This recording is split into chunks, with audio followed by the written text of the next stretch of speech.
Vamos a continuar con nuestro estudio de las iglesias del Apocalipsis. Hoy corresponde entonces la quinta iglesia,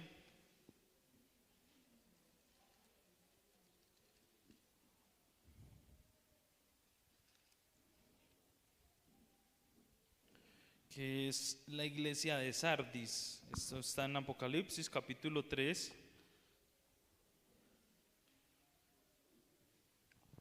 Y pienso un poco en el propósito de Cristo al escribir estas cartas. El propósito de Cristo que quería que su iglesia fuera edificada, fuera formada.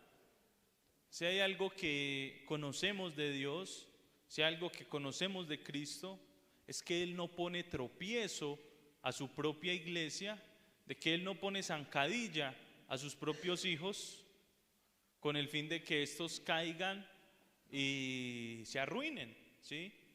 Esto se refuerza cuando dice la palabra que Dios no tienta a nadie. Esto quiere decir que Dios no pone zancadilla a nadie para que caiga, sino que las palabras del Señor a sus iglesias en el Apocalipsis en ese momento y que hoy se transmiten hasta nosotros son para nuestro beneficio, para nuestra edificación, para nuestro crecimiento. Así toda la palabra de Dios es viva y eficaz y más cortante que toda espada de dos filos y que penetra hasta partir el alma y el espíritu, y dice que ayuda a discernir o saca a la luz los pensamientos y las intenciones del corazón. Así que pedimos al Señor esta mañana de que por medio de su palabra, un mensaje que fue escrito hace más de 1900 años, hace aproximadamente unos 1950 años, pues sea hoy para nosotros como si fuera escrita con nuestro nombre, con nuestro destinatario. Señor, te damos gracias por tu palabra maravillosa. Rogamos que por medio de ella hables a nuestros corazones. Señor, solamente tú conoces la vida de los que estamos aquí. Oh Señor, te pedimos para que tú te glorifiques por medio de ella. Oh Señor, que tu Espíritu Santo nos lleve a reconocer nuestro pecado, Señor, a reconocer cuán alejado quizá podamos estar de ti, para que puedas avivar el fuego del don tuyo que hay en nosotros, Señor. Y si hay personas que aún no te han recibido, no te han reconocido como su Señor, oh Señor, permite que hoy sea el día para que ellos encuentren la salvación. Mueve pues tu Santo Espíritu, porque no es por nuestras palabras o por nuestra elocuencia o por nuestro poder de convencimiento, sino por la voluntad tuya, Señor, a través de tu Espíritu. Lo rogamos en nombre de Jesús. Amén. Así que vamos a continuar con nuestro estudio de las iglesias del Apocalipsis. Para hoy entonces vamos a ver la iglesia de Sardis. No sé si está muy duro el volumen. ¿No? ¿Está bien? Bueno, gracias, Juan. Hoy no tenemos a Steven, entonces Juan nos está ayudando allá arriba. Muchas gracias. La iglesia de Sardis, no sé cómo aparece en su Biblia, pero el título en mi Biblia dice la iglesia muerta. ¿Quién me puede decir cómo aparece en otra Biblia que no sea este mismo título? ¿Cómo? ¿Mensaje a Sardis? ¿Qué otro título tenemos? ¿Algún otro? ¿No? Escribe al ángel de la iglesia en Sardis, el que tiene los 7 espíritus de Dios y las 7 estrellas, dice esto: yo conozco tus obras, que tienes nombre de que vives y estás muerto. Sé vigilante y afirma las otras cosas que están para morir, porque no he hallado tus obras perfectas delante de Dios. Acuérdate pues de lo que has recibido y oído, y guárdalo, y arrepiéntete, pues si no velas, vendré sobre ti como ladrón, y no sabrás a qué hora vendré sobre ti. Pero tienes unas pocas personas en Sardis que no han manchado sus vestiduras y andarán conmigo en vestiduras blancas porque son dignas. El que venciere será vestido de vestiduras blancas, y no borraré su nombre del libro de la vida, y confesaré su nombre delante de mi Padre y delante de sus ángeles. El que tiene oído, oiga lo que el Espíritu dice a las iglesias. La palabra sardis significa los que escapan o renovación. Y es importante que nosotros podamos entender cuál es el contexto de esta ciudad, porque hemos visto en el mensaje a todas las iglesias anteriores de que el contexto tiene mucho que ver con el mensaje que hay para ellos, de que la forma en la cual Cristo se presenta hacia esta iglesia tiene mucho que ver con el mensaje que quiere transmitirles. La iglesia de Sardis estaba en una ciudad, claramente la ciudad de Sardis había sido una capital antigua, estaba rodeada por una fortaleza natural. Esta ciudad estaba construida quizás sobre una montaña o sobre un monte, y además de eso tenía una fortaleza. Y era impresionante porque las personas pensaban que esta fortaleza era impenetrable, que esta ciudad era imposible de derribar, era imposible de tomar, que no tenía forma de que cayera bajo subyugación de otro pueblo, que no había forma de que perdiera militarmente, porque estaba ubicada en un monte, también rodeada por una fortaleza, cosa que ellos podían ver y podían saber desde muy lejos cuando venía el enemigo, y ya preparaban todo.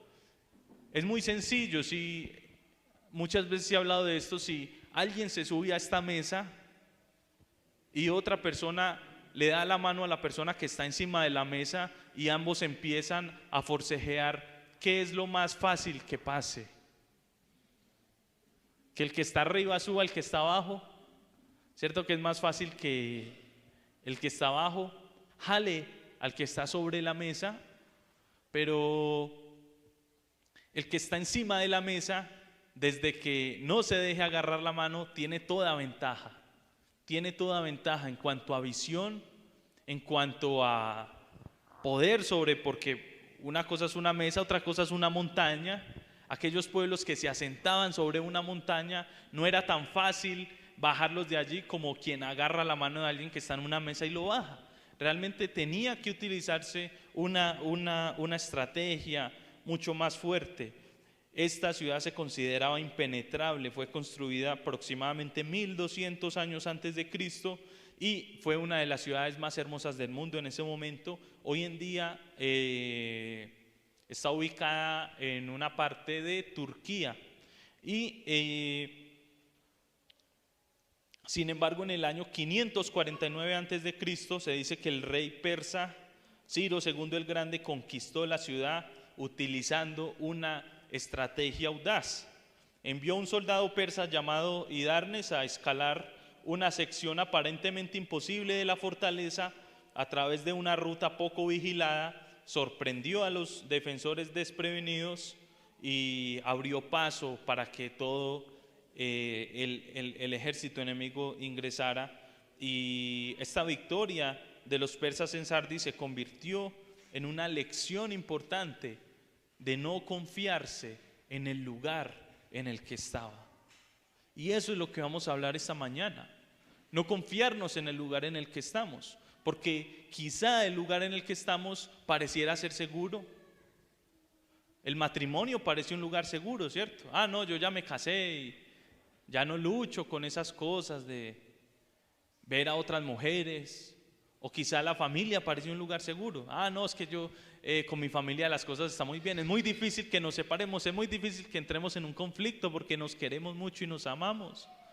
Ah, no, hermano, es que yo ya estoy en un ministerio, entonces yo ya estoy en mi lugar seguro.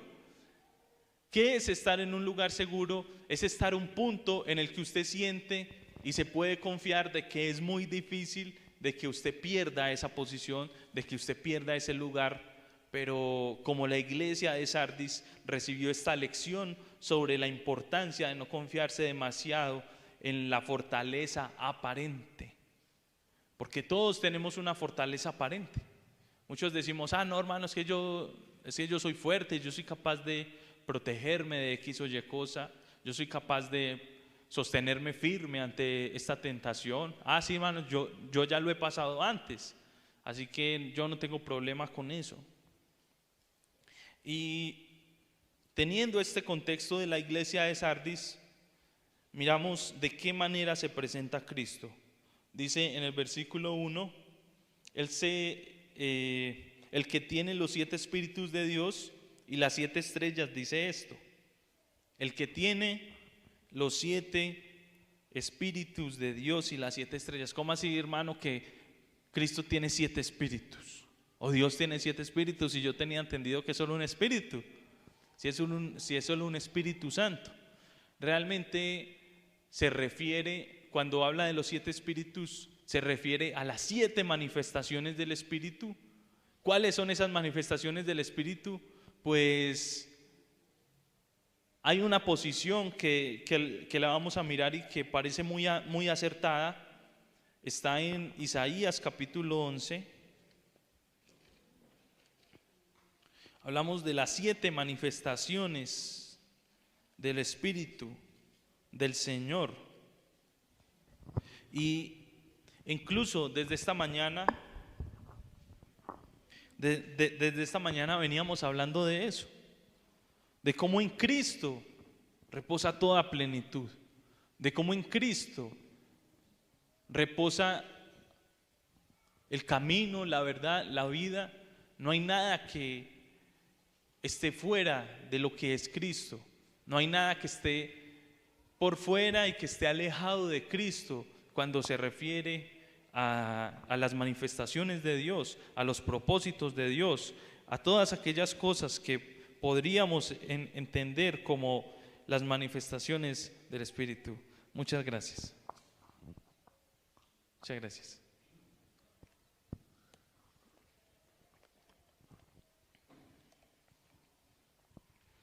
Nos ubicamos entonces en Isaías capítulo 11, versículo 1 dice: saldrá una vara del tronco de Isaí y un vástago retoñará de sus raíces. Este versículo es un versículo profético, nos está hablando acerca del nacimiento de Cristo, algo que ya se cumplió, es una profecía ya cumplida.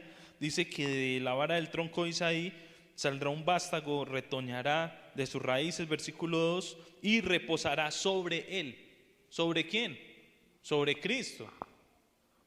El Espíritu de Jehová, Espíritu de sabiduría y de inteligencia, Espíritu de consejo y de poder, Espíritu de conocimiento y de temor de Jehová.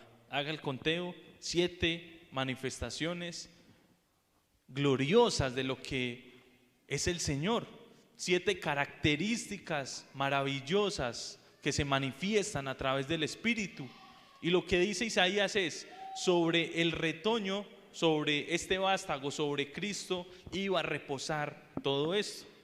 Esta mañana leímos también en Colosenses que por cuanto agradó al Padre que en él habitase toda plenitud. Espíritu de Jehová, espíritu de sabiduría, espíritu de inteligencia, espíritu de consejo, espíritu de poder, espíritu de conocimiento y de temor de Jehová. 7 características que gobernaron la vida de Cristo durante todo su ministerio. Y sabe algo, son 7 características que el Señor también quiere que entren a nuestra vida y que nosotros podamos manifestarlas por el Espíritu. Porque hoy vamos a estar viendo algo de que es necesario que si usted y yo somos nuevas criaturas, tengamos una manifestación y nuestra vida vaya en torno a esa naturaleza nueva que tenemos en Cristo. ¿Por qué? Finalizando el versículo 1 del capítulo 3 de Apocalipsis, nos habla de esto. Dice: yo conozco tus obras y que tienes nombre de que vives y estás muerto. También dice que el Señor es el que tiene las 7 estrellas. Las 7 estrellas puede hablar de las 7 iglesias. El que se pasea sobre los candeleros, leímos también en otra, dice: esta iglesia de Sardis tiene una particularidad y es que tiene nombre de que vive, pero está muerta. Esta palabra muerta también se traduce cadáver. Está viva, pero es un cadáver. O sea, son muertos vivientes. Si a mí me hablan de muertos vivientes, yo pienso en una palabra que empieza por la Z. Zombies. Son zombies espirituales. Tienen nombre de que viven, caminan, van hacia un lugar, tienen una proyección, tienen un movimiento. Pero ¿qué dice? Huele a cadáver, huele a cadáver, huele a muerto. La crítica es que Sardis era una iglesia de profesión sin vida. Tenía reputación como asamblea cristiana, pero la mayoría de las personas que estaban allí participaban de la iglesia ya de una forma rutinaria, ya por formalidad, asistían ya de una manera muy fría, no rebosaba con vida espiritual, no destellaba la luz de Cristo. Empezaron a coger una religiosidad, así podríamos decirlo, religiosidad. Empiezan a hacer las cosas de modo que pierden su amor y su entrega por lo que hacen. Y yo le pregunto, hermano, ¿será que nosotros hemos caído en eso? Quizá en este momento estamos en eso. Ay, la reunión, ay, sí, nuevamente la reunión. Ay, sí, otra vez. Ah, la reunión de oración, sí, sí, verdad que yo voy a la reunión de oración. Se volvió una costumbre. O quizá decimos, hoy tengo ganas de orar, hoy tengo ganas de buscar al Señor. Qué rico que hoy es domingo para ir a la iglesia si esté lloviendo. Qué rico que puedo verlos a ustedes, hermanos, y muchos nos mojamos para llegar, ¿cierto? Pero eso habla de un corazón que quiere congregarse, porque fácilmente, no, pues como ya la prédica por internet, ahí está la transmisión. Un saludo a los hermanos que están en la transmisión. Cuando uno está en la transmisión, cuando yo estaba en la casa y veía la transmisión desde la casa, yo me di cuenta que no sirvo para ver la transmisión de la iglesia desde la casa, porque incluso durante la prédica el hermano decía algo y yo aprovechaba y sacaba el celular y buscaba en internet. Uy, sí, qué chévere. Uy, la iglesia de Sardis, ¿a dónde quedará hoy día? Y buscaba en internet. Uy, mire qué elegancia la iglesia. Cuando menos pensó, ya el hermano iba orando para acabar, porque quizá no tengo esa concentración. Gloria a Dios que podemos venir y escuchar de su palabra. La alabanza no es igual desde la casa que desde este lugar. Yo no sé si usted lo ha notado. Desde la casa, hermano, yo le digo, nosotros hemos intentado de todo, pero hay veces la guitarra suena muy duro, hay veces la guitarra suena muy pasito en la transmisión, las voces se pierden, es muy difícil cuadrar música por transmisión. Eso es de profesionales, ¿sí? Con la prédica es solamente una voz, un micrófono, pero la alabanza, entonces uno empieza desde la casa. Uy, no, esa prédica está muy duro, voy a escribir al hermano esa guitarra está muy duro, voy a escribir al hermano para que le vaya la guitarra. Y pierdo el sentido de mi alabanza, de mi entrega, de mi conexión con el Señor a través del Espíritu. Pero hermanos, cuando venimos acá, yo que el Señor me dio la oportunidad de participar en la alabanza, cuando estoy sentado y escucho la alabanza, mi corazón se quiebra para el Señor. Yo siento que mediante esa canción, mediante esa oración, porque las canciones y los salmos, usted sabe que son los salmos, son poemas cantados, eso significa salmos.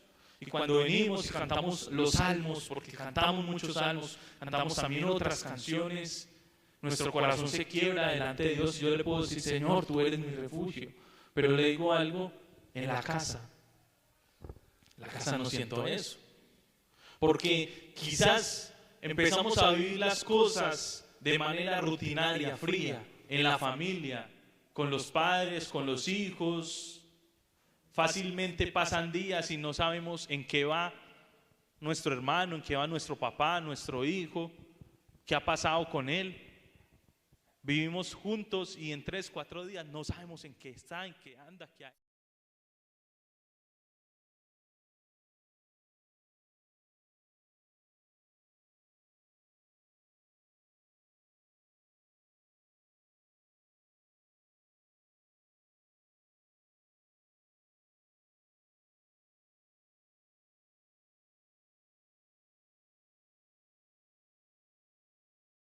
iglesia está muriendo es cuando las actividades de la iglesia y el foco de la iglesia son los eventos.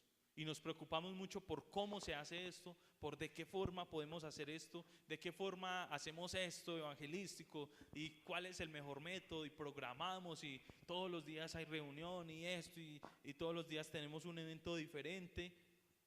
Y nos preocupamos por eso, que olvidamos que el propósito principal de la iglesia es la edificación mediante la transformación de la palabra, por medio de la palabra, a través del Espíritu Santo.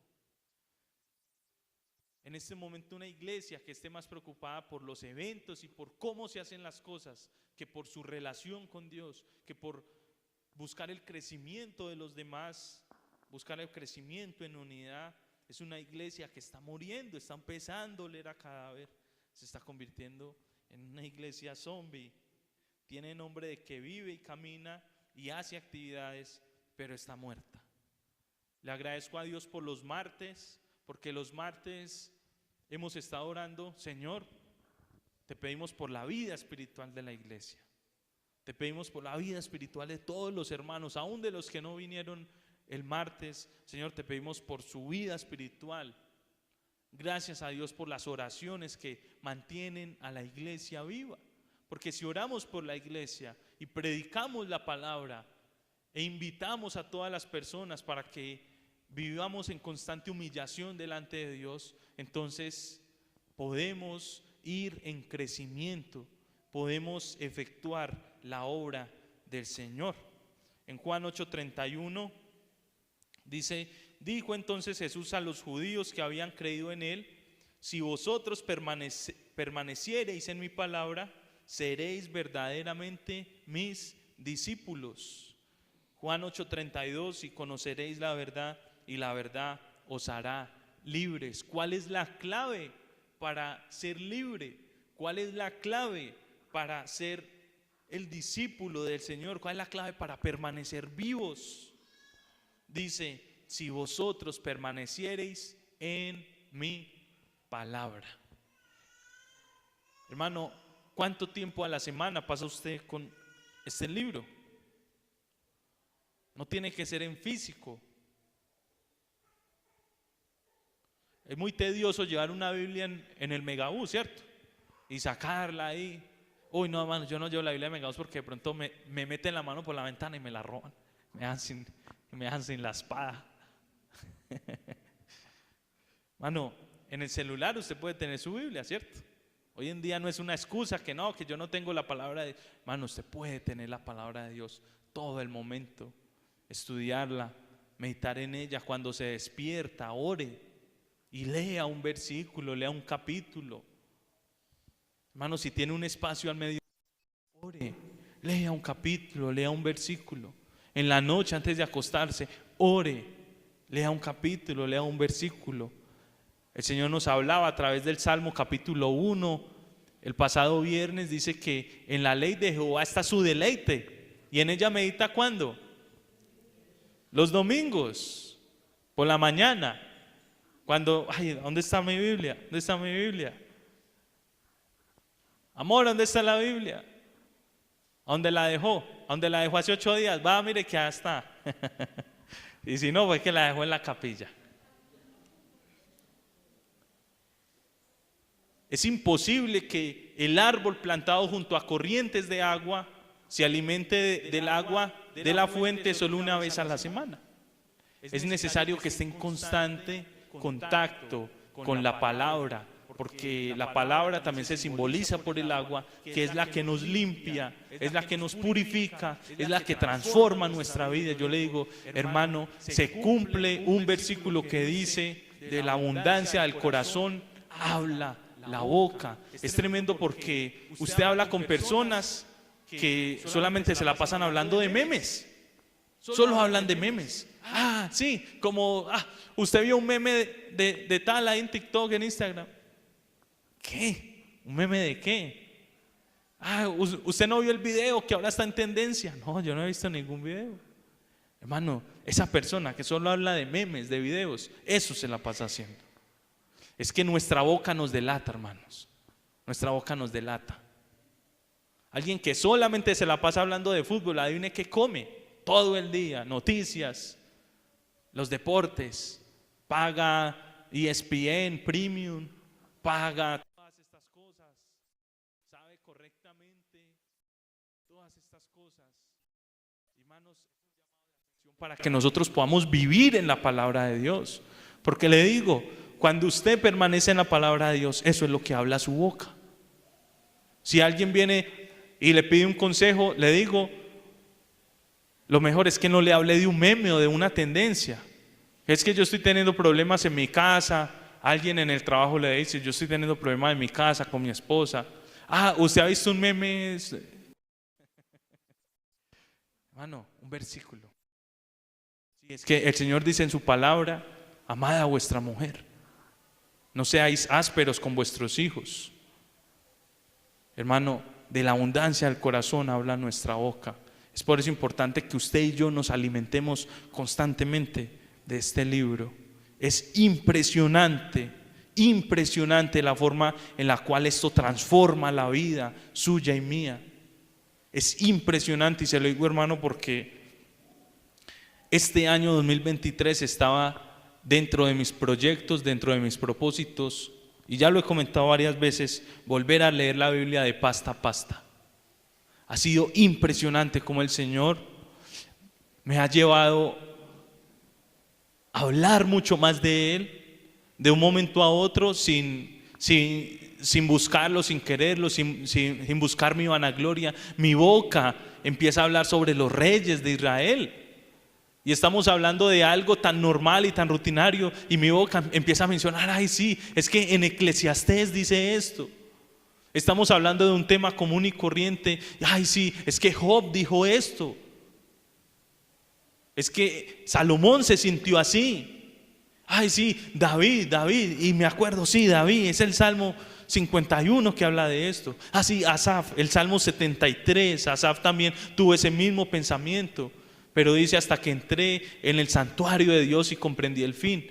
Hermanos, y no lo digo por mi gloria, sino que lo digo porque lo he experimentado más este año. Que me levanto y leo la palabra de Dios, por lo menos unos 4 o 5 capítulos en la mañana. En la noche leo quizás otros 4 o 5 capítulos. A mediodía leo otros 4 o 5 capítulos. Eso transforma mi vida, hermanos. Y se los digo como testimonio para que usted también lo experimente. Y no diga, este hermano tan picado. No, que diga, voy a hacer lo que dijo el hermano, voy a empezar a leer más. Y verá cómo la palabra de Dios empieza a transformar nuestras vidas. Pasa de una forma que no nos damos cuenta. Maravilloso es entender y escuchar la palabra de Dios. De hecho, la palabra apocalipsis, la palabra apocalipto, viene de algo que podría asemejarse como quitar el velo, abrir las cortinas, quitar lo que hay aquí. Las revelaciones, también como se le llama al libro de Apocalipsis, quiere decir quitar el velo para que usted pueda ver qué es lo que viene, para que usted pueda ver todas aquellas cosas que el Señor tiene preparadas y que son maravillosas. Y aquí es donde entramos en el versículo 2. Dice, sé vigilante y afirma las cosas que están para morir, porque no he hallado tus obras perfectas delante de Dios. Romanos capítulo 14 y versículo 17 dice, porque el reino de Dios no es comida ni bebida, sino justicia, paz y gozo en el Espíritu Santo. No se trata tanto de que usted qué come, qué no come, qué hace, qué no hace. Hermano, es que esta es la hora que yo no entiendo, hermano. Uno sí se puede hacer tatuajes o no. Hombre, hermano, yo sí puedo hacer esto, no puedo hacer esto. Claro, y estamos prestos a juzgar, a criticar y todas estas cosas. Pero el Señor dice, el reino de Dios no es comida ni bebida. No se trata de que usted diga, venga, sí puedo hacer esto, no puedo hacer esto, como si aquí tuviéramos un manual y cada quien, hermano, mire a ver ahí en el manual del cristiano, a ver qué dice. Mire a ver en el capítulo 4 del manual del cristiano, en el párrafo 5b, que ahí dice que no bailarás. Hermano, eso no lo tenemos. Por la palabra de Dios nos dice, preocúpense por su interior. No se preocupen tanto porque comen o porque beben. Preocúpense por la justicia, por la paz y por el gozo en el Espíritu. Y sabe que cuando usted se preocupa por esas cosas, todo lo externo empieza a cambiar. Y usted empieza a tener discernimiento de qué hace con su vida. Ahí usted empieza a tener discernimiento de si debo hacer esto o no debo hacer esto. Hace unos días estábamos hablando de la iglesia que motivaba a otros a pecar, directa o indirectamente. Y tiene mucho que ver porque esta iglesia en Sardis ya había pasado por ese proceso y tristemente estaba muriendo. Y quisiera hacer aquí algo quisiera poner en la mesa algo para reforzar este pensamiento, y es que Pablo nos enseña y nos motiva es a que nos preocupemos por nuestro hombre interior. Cuando nuestro hombre interior empieza a fortalecerse, el hombre exterior también se va transformando. De día en día nosotros vamos constantemente creciendo en el Señor y podemos dar tratamiento a temas que a veces son tan complejos y que a veces son tan difíciles. Pero por amor al Señor, por amor a los hermanos, podemos entrar a ser, como decía Pablo muchas veces, que bueno, yo como carne, pero si llego a la casa de un hermano que no come carne y ese hermano sabe que está mal que yo coma carne y ese hermano piensa que yo peco si como carne, entonces ¿qué dice Pablo? Le doy una cátedra iniciando desde Génesis y diciendo que el Espíritu, no, dice Pablo, listo hermano, no vuelvo a comer carne.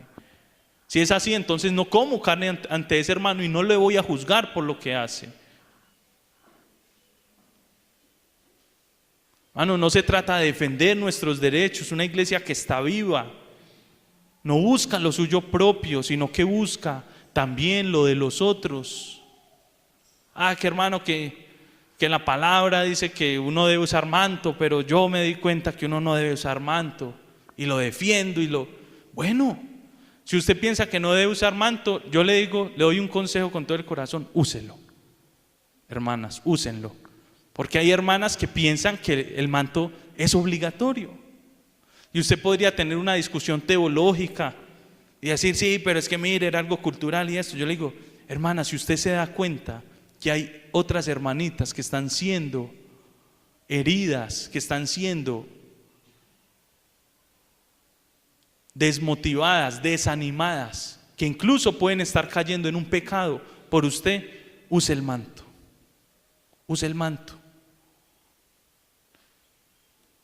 Así que una iglesia que está viva es una iglesia que es vigilante, que estima a los demás como superiores a él mismo.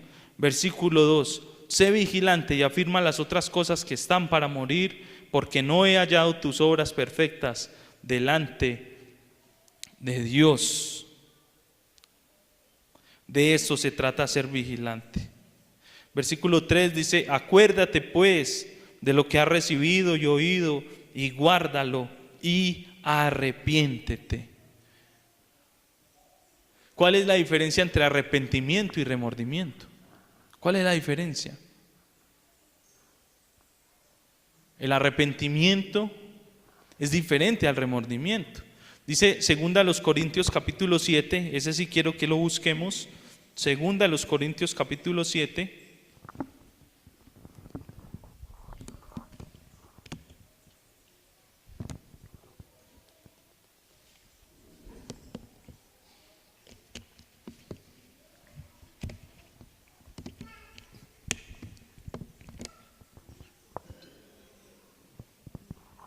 Segunda a los Corintios capítulo 7 y versículo 10, dice en la versión de la Biblia de las Américas: porque la tristeza que es conforme a la voluntad de Dios produce un arrepentimiento que conduce a la salvación, sin dejar pesar, pero la tristeza del mundo produce muerte, produce cadáveres.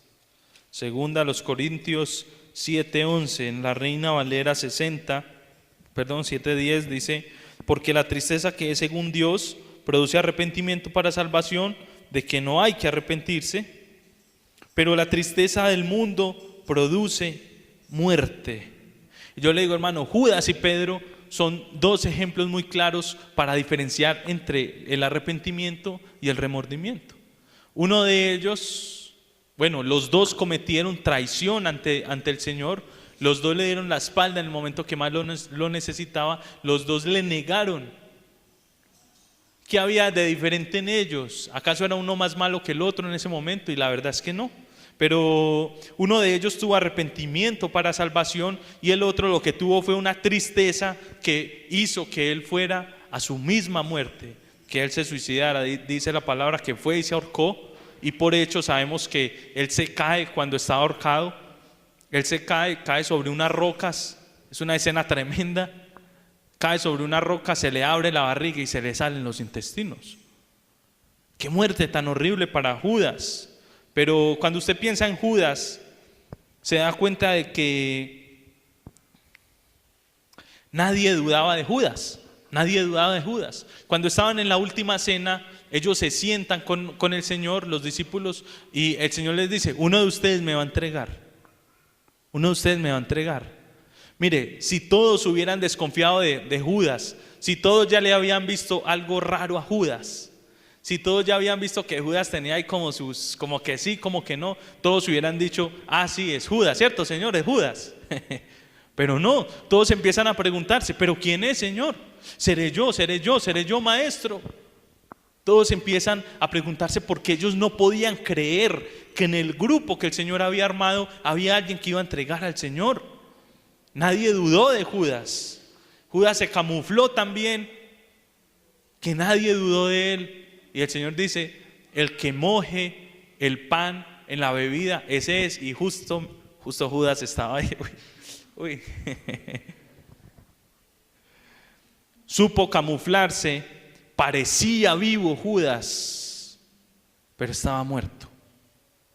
Hacía las cosas, tenía una función dentro del ministerio de Jesús, pero estaba muerto. Es decir, servía al Señor, pero estaba muerto. Yo le digo, hermano, cuidado porque puede que usted esté haciendo cosas para el Señor y espiritualmente huela a cadáver, y espiritualmente esté muerto, esté apagado. De hecho, hay personas que se sientan a la cena, es tremendo, hay personas que se sientan a la cena y no son creyentes. Es triste que yo he visto muchas personas que se bautizan y hoy en día, de hecho es tan tremendo cuando me enteré de una muchacha que se bautizó un día y dijo que amaba al Señor y se volvió al mundo de una forma tan horrible que hasta abrió su propio OnlyFans. ¿Usted sabe qué es un OnlyFans? Es un sitio en el cual hoy en día las mujeres se están prostituyendo virtualmente, se están volviendo prostitutas virtuales, se están volviendo: págueme y le muestro mi cuerpo. Eso es una de las cosas a las cuales la sociedad hoy en día se está enfrentando, y nosotros como iglesia también tenemos que velar por estas cosas, por los jóvenes, por nosotros mismos también. Y es muy triste que alguien que se quiso sentar a la cena y que se bautizó ahora esté vendiendo su cuerpo. Ahora dice: páguenme y le dejo ver mi cuerpo. Eso es triste. Alguien que parece que está vivo, pero en realidad está muerto.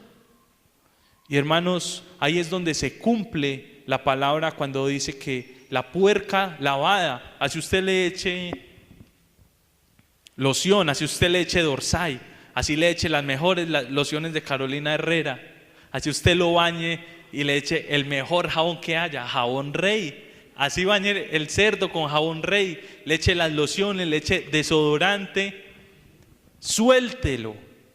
¿Y él para dónde va a echar?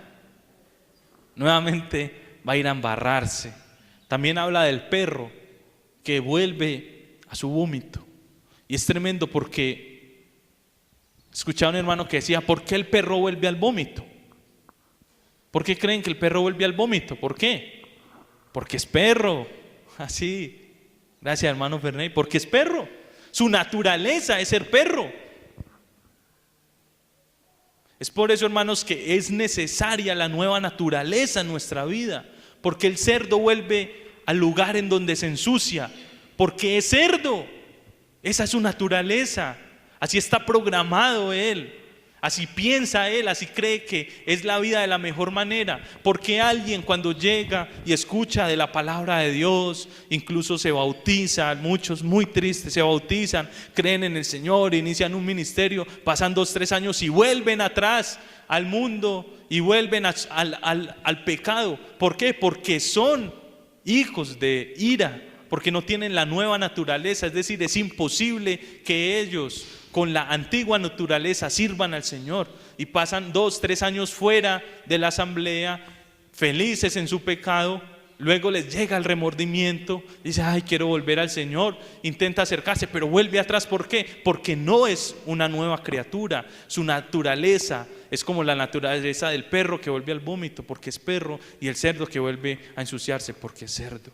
Si no hay una nueva naturaleza, hermanos, si no hay una nueva naturaleza, es imposible seguir al Señor. Y yo siempre he pensado en esto. Yo pienso en una carrera. Si yo le digo a alguien: mire, usted tiene que correr de aquí hasta allá, pero resulta que ese alguien no tiene pies y no tiene manos, ¿usted cree que esa persona puede llegar allá? Póngale ganas, congréguese, lea la Biblia, ore y verá que llega allá.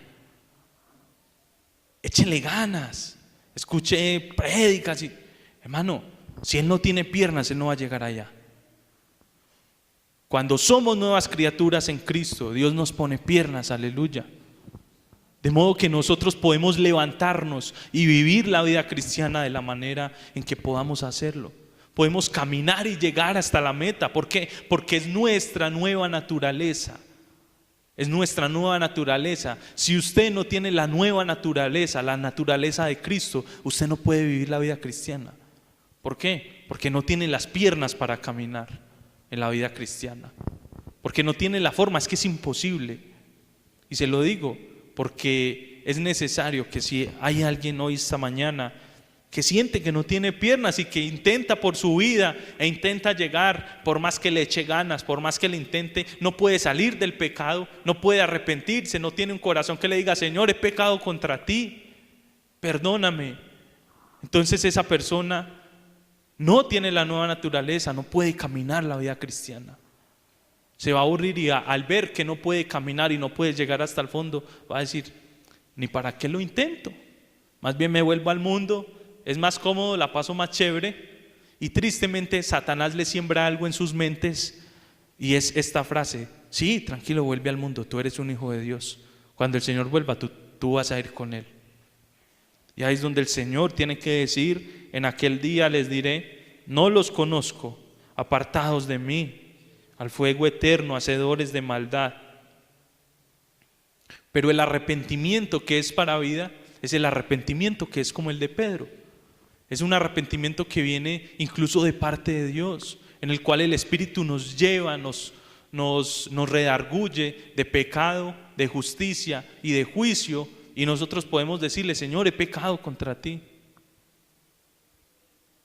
El remordimiento dice: Señor, pequé. ¿Qué van a decir los hermanos de mí? ¿Qué va a pasar entonces con esto? Caí en adulterio. Ay, y ahora ¿cómo voy a hacer con la esposa si ella es la que me sostiene? Ahora ¿cómo voy a hacer con los hijos si cuando se den cuenta que le fui infiel a mi esposa, ellos son los que me sostienen? Me van a echar, me van a odiar. Eso es remordimiento. Pero el arrepentimiento: Señor, pequé contra ti, estoy dispuesto a asumir la consecuencia de lo que sea, pero por favor, perdóname. Por favor, vuélveme el gozo del Espíritu. Puede que haya disciplina, Señor, y lo sé, pero no permitas que yo me aparte de ti. No permitas que mi relación contigo se dañe, se destruya. Esto es arrepentimiento. Esto es lo que el Señor le dice a la iglesia de Sardis: arrepiéntete. No sé si recuerdan la última vez que hablamos acerca de la iglesia de Tiatira, no hubo este mandamiento. El mandamiento es: tú guarda las cosas. Pero aquellos que sienten que están muriendo espiritualmente, poco a poco están decayendo, aún siendo hijos de Dios, el Señor les dice: arrepiéntete, hijo mío. Y aquellos que nunca han nacido, que no son hijos de Dios, el Señor les dice: ven a mí, porque si no, vendré sobre ti como ladrón y no sabrás a qué hora vendré sobre ti. El juicio de Dios caerá en algún momento y alguien no se dará cuenta ni siquiera cuando eso pase. Versículo 4, tiene unas pocas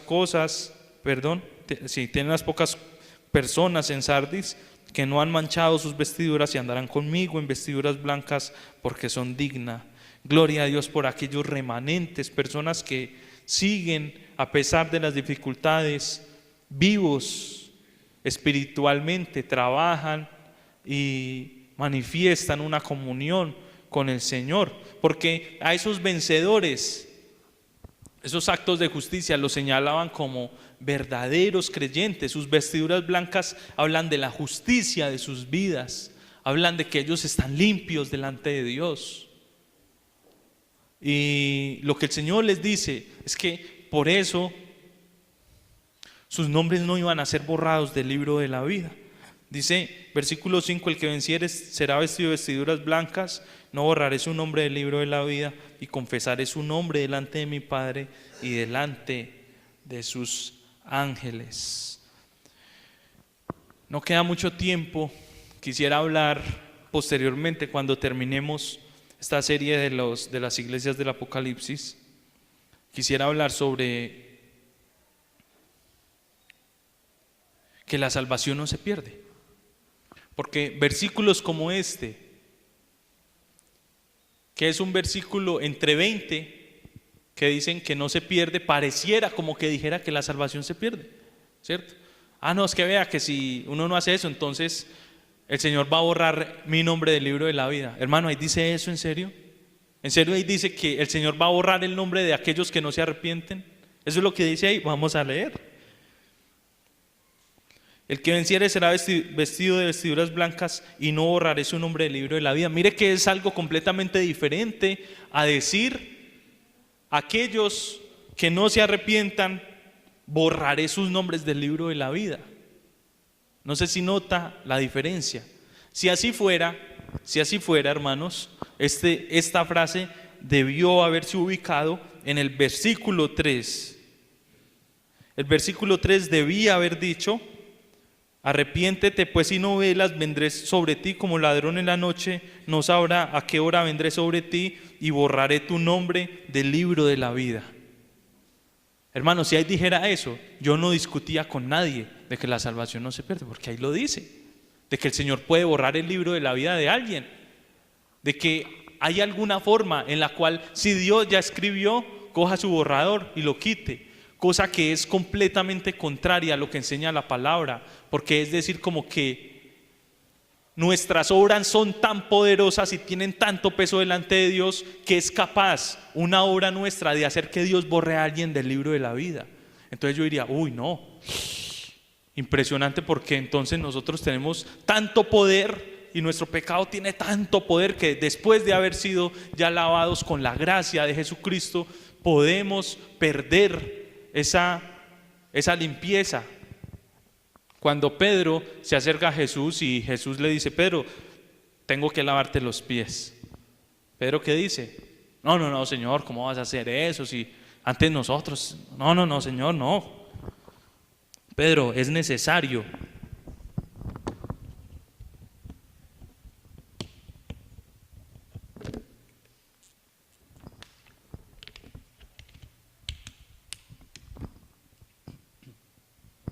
Pedro, es que tengo que hacerlo, es necesario hacerlo. Así, Señor, listo, báñeme. Báñeme entonces, Señor, usted me dirá. Pedro, no has entendido, Pedro, no has entendido. El que ya se bañó ya está limpio, pero tus pies se ensucian, tengo que lavarte los pies. Hermanos, el que es un hijo de Dios está limpio. No hay forma de que tenga que volverse a bañar, porque diríamos que entonces la gracia de Cristo es insuficiente para limpiar eternamente a alguien. Entonces eso iría también en contra de que Cristo se ofreció como una ofrenda única, una vez y para siempre. Entonces ese versículo tendríamos que sacarlo de la palabra, hermanos. Porque si alguien ya fue alcanzado por la gracia, realmente es un hijo de Dios, esa persona ya fue limpia por la sangre de Cristo. Es imposible que un pecado sea más grande que la gracia de Cristo, cosa que le haga perder su salvación. Esto es imposible. Pero Jesús, ¿qué le dice a Pedro? Pedro, pero ¿sabes algo? Sí, tengo que lavarte los pies, porque eso sí que se ensucian cada vez que caminas, cada vez que vas por la vida, eso sí se ensucian. Pedro, tengo que lavarte los pies. Tengo que lavarte los pies. Hermanos, como hijos de Dios no perdemos nuestra salvación, pero tenemos que lavarnos los pies constantemente. Señor, hice esto, perdóname, ayúdame a alejarme de esto, ayúdame a cortar esto de raíz. El que venciere será vestido de vestiduras blancas, no borraré su nombre del libro de la vida. Hermano, entonces, ¿qué significa esa frase? Si no significa que el Señor va a borrar los nombres, ¿qué significa? Esa frase es una afirmación. Es algo para que ellos tengan la seguridad. Es una afirmación de la seguridad, de que no se preocupen los que tienen vestiduras blancas. No se preocupen, no hay forma de que el Señor les borre su nombre del libro de la vida. Eso es lo que significa este versículo. Aquellos, el Señor dice, aquellos pocos en Sardis que tienen vestiduras blancas, no teman, no se preocupen. No hay forma de que yo borre sus nombres del libro de la vida. Eso no va a pasar. Eso no va a pasar.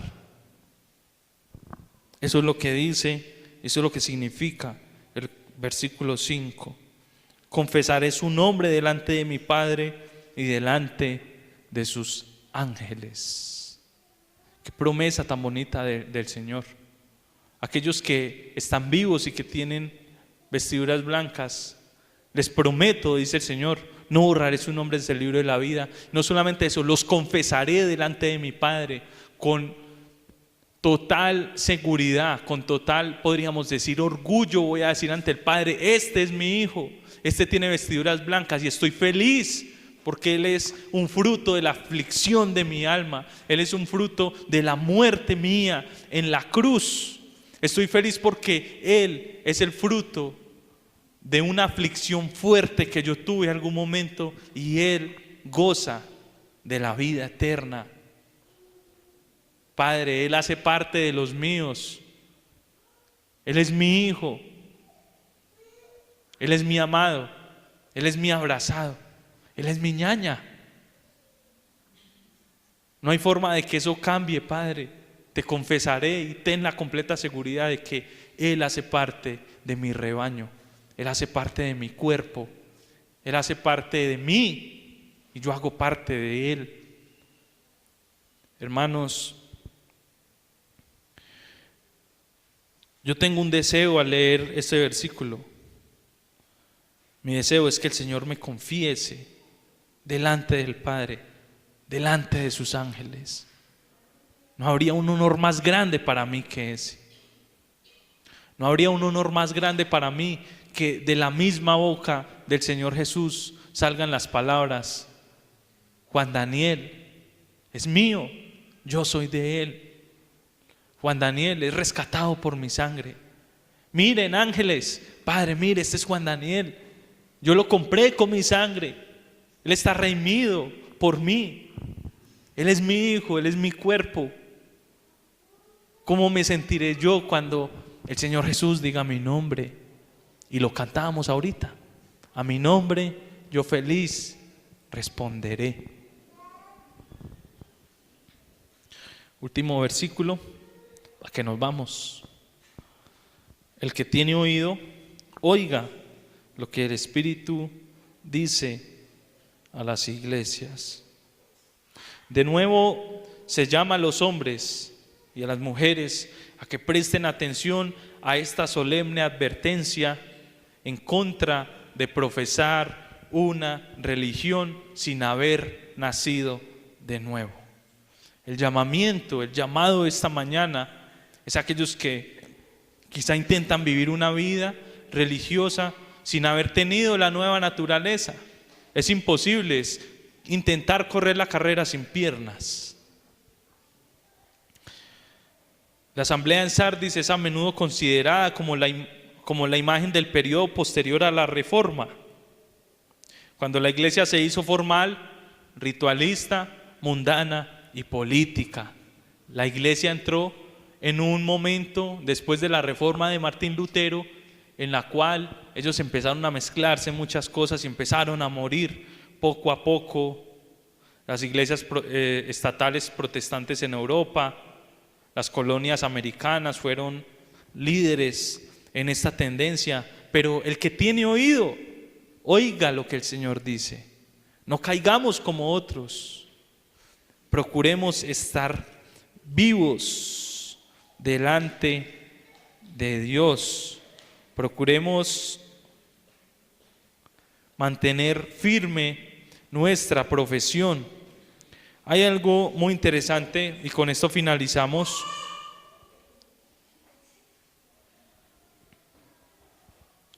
Y también esta palabra de que tienes nombre, de que vives, en el versículo 1, habla de un testimonio, porque la iglesia de Sardis también puede ser apodada como la iglesia que vivía de las glorias pasadas. La iglesia que vivía de las glorias pasadas. ¿Usted conoce gente que vive de las glorias pasadas? Ah, sí, no, yo cuando era joven, ¿y ahora qué? Ah, sí, no, yo cuando era niño yo asistía a la escuela dominical. ¿Sí?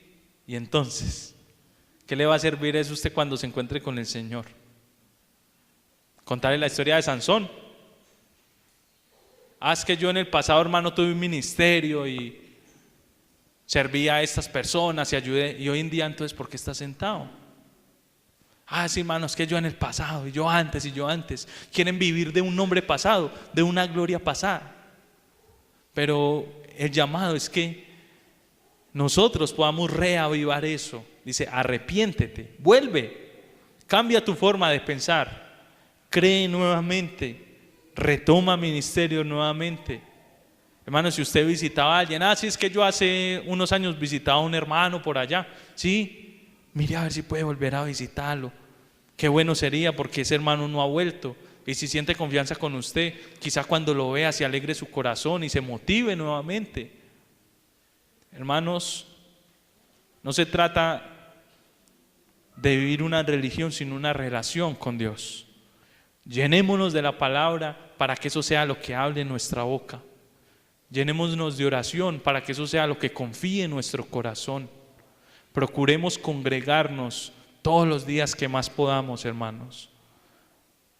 Venir un martes con tribulación y pedir y rogar al Señor.